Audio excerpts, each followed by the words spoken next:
এখন Barcelona La লিগায় top favourite দলটি Borussia ডর্টমুন্ডের কাছে তাদের মাঠে গিয়ে যেন রীতিমতো দুধের শিশুতে পরিণত হয়েছে।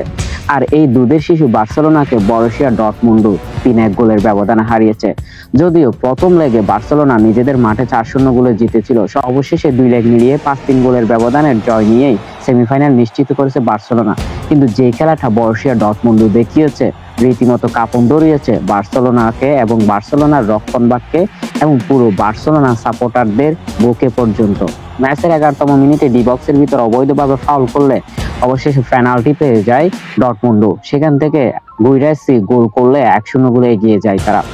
এরপর 49তম মিনিটে ওই গুইরাসির আরেক অসাধারণ গোলে 2-0 গোলে এগিয়ে যায় ডর্টমুন্ড। তখন নিশ্চয় বার্সেলোনা ভাবতে বসেছিল কি হতে যাচ্ছে। চিন্তার বাস যখন কপালে, ঠিক তখনই ডর্টমুন্ডের এক খেলোয়াড় ভুল করে বসে।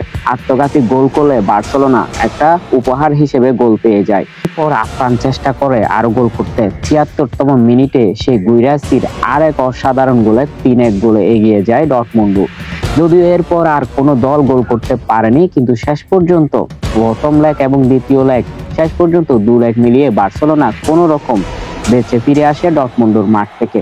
ডর্টমুন্ড যে শক্তিমত্তা এবং যে খেলা দেখিয়েছে বার্সেলোনাকে, তা হয়তো রীতিমতো অনেকদিন মনে করবে বার্সা।